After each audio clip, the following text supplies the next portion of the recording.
Bismillahirrahmanirrahim. Assalamu alaikum, dear students, class first year, and very good morning to all of you. Dear student, today we are going to learn another lesson number 8, and the lesson is the wolves of Cernogratz. Wolves of Cernogratz. First we have to understand the topic, then after I will give you the overview of the lesson. Okay, the wolves are the wild animals that are related to the Cernogratz. Okay, so now we have to understand what is the Cernogratz. Dear students, Cernogratz is the family who lives or dwells in the castle. Okay, castle क्या है? जो किला होता है. एक family है Cernogratz की name से, वो रहती है एक कैसल में. ये एक लेजेंड है. लेजेंड क्या कहेंगे हम? स्टोरी है. अब स्टोरी ये है क्या कि जो भी फैमिली मेंबर, जो भी Cernogratz जो फैमिली है, उनका जो भी मेंबर अगर उनका टाइम आता है वफात का, तो वो क्या सिचुएशन क्रिएट होती है. जो वोल्व्स हैं, जो विल्ड एनिमल्स हैं, उस वक्त वो रात को हाउलिंग करते हैं. ओके, बॉर्किंग करते हैं. और जो उस कैसल में एक ट्री है, तो वो भी उस रात मतलब वो गिर जाता है, टूट जाता है. ओके, तो इसमें क्या है कि जो member, family member of Cernogratz, उनका जो भी मतलब डाई होगा, उनकी जो डेथ होगी उनकी, तो वो सिचुएशन उस वक्त क्रिएट होगी. अगर कोई other than member of the Cernogratz, कोई Cernogratz फैमिली से ताल्लुक़ नहीं रखता, अगर वो उस कैसल में रहता है, तो ये सिचुएशन क्रिएट नहीं होगी. ओके, सो इट मीन्स क्या ये Cernogratz क्या है? फैमिली है जो रहती है कैसल में. और ये सिचुएशन कैसे क्रिएट होती है?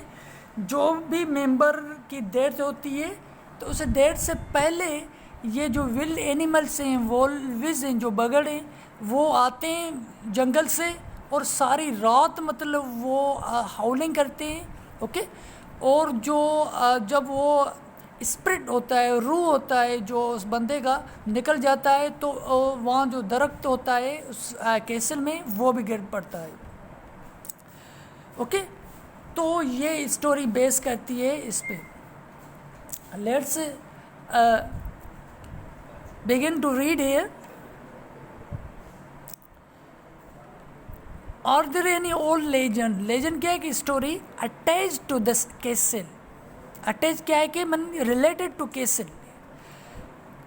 Conrad asked his sister. Conrad was a prosperous, rich Hamburg merchant, एक व्यापारी है, but he had a stronger imagination than the rest of his family. Stronger imagination माना उनका जो सोचने का जो मेथड है, वो सबसे फैमिली मेम्बर से मतलब है ज़्यादा है या अलग है. द बैरोनेस क्या है कि बैरोन जो होता है कि वो रिच है. बैरोनेस एक वाइफ है उनकी. ग्रूबेल शोल्डर्ड हर प्लम शोल्डर्स. शोल्डर क्या होते हैं कि हम जो शोल्डर को मतलब बॉडी लैंग्वेज के तौर पे यूज़ करते हैं. There are always legends about the old places. They are not difficult to invent and they cost nothing. वो आपस में डिस्कस कर रहे हैं कि there is a legend story related है इस कैसल से. ओके, डिफ़िकल्ट टू इन्वेंट करना मतलब है खुद की बनाना, मतलब वो खुद की बनाई नहीं होती, और वो ये एक रियलिटी बेस पे करती है, मतलब हकीकत होती है. In this case there is a story that when anyone die in the castle. ये स्टोरी है कि जो भी इस कैसल में वफात पाता है, ओके, यहाँ उनकी डेथ हो जाती है.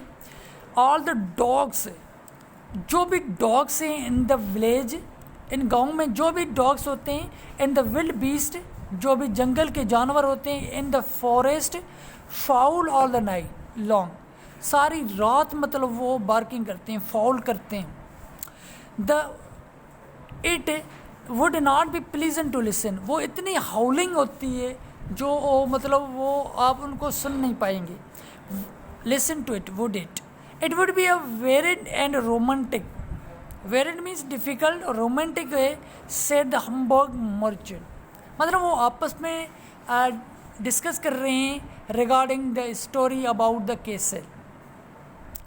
एनी हाउ, बहरहाल, इट इज़ नॉट ट्रू, ये हकीकत नहीं है. Continue to the baroness. Baroness मतलब ये आपस में डिबेट कर रहे हैं कि ये उसमें हकीकत नहीं है, क्योंकि मतलब वो बिलीव नहीं करते उस पर. Since we bought the place we have had proof that nothing. वो कह रहे हैं कि जब से ये हमने केसल को परचेज़ किया है, ख़रीदा है, तो ये सिचुएशन नहीं पेश हुई. और मैंने पहले ही डियर स्टूडेंट आपको बताया कि जो इस फैमिली से ताल्लुक़ रखेगा तो ये सिचुएशन तब होगी, क्रिएट होगी.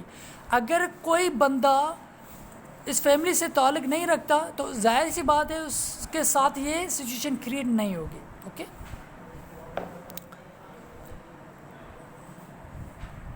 Happens when the old, anyhow, okay, proof nothing of the sort happened. When the old mother-in-law died last spring, we all listened, but there was no howling. It is just a story, dead legend dignity to the place without costing anything. क्योंकि ये सोच रहे हैं कि ये इन्विटेड story है, क्योंकि ये स्टोरी लेजेंड इस पे बेस नहीं करती. ओके. तो डियर स्टूडेंट्स, मैंने आपको पहले ही बता दिया कि एक लेजेंड है, एक स्टोरी है जो पेश होती है कि सनो ग्रेट्स फैमिली से. एक केसल है, वो वहाँ उस फैमिली से कोई भी डेथ हो जाती है तो जो डॉग्स होते हैं, जो विल्ड एनिमल्स होते हैं, वो बाहर आते हैं इस विलेज में और हाउलिंग करते हैं कि दीज हाउलिंग और अनप्लीजेंट टू लिसन. ओके. तो इतनी जो हाउलिंग आवाज़ होती है, उनकी खौफनाक आवाज़ होती है, तो उनको हम वो सुन नहीं सकते. तो आप, it is enough for today. आपको क्या करना है कि you write paragraph, okay, on your own story regarding any tragic event, okay, या any situation that you can write it. कोई भी ऐसी स्टोरी लिखें जो अनप्लीजेंट हो या एक ट्रेजिकल सिचुएशन हो जो आपके मुताबिक या आपके साथ पेश आई हो या किसी दोस्त के साथ पेश आई हो, तो आप अपने वर्डिंग में लिखिए. Okay. So further we will read it out in the next lecture. Thank you, dear students.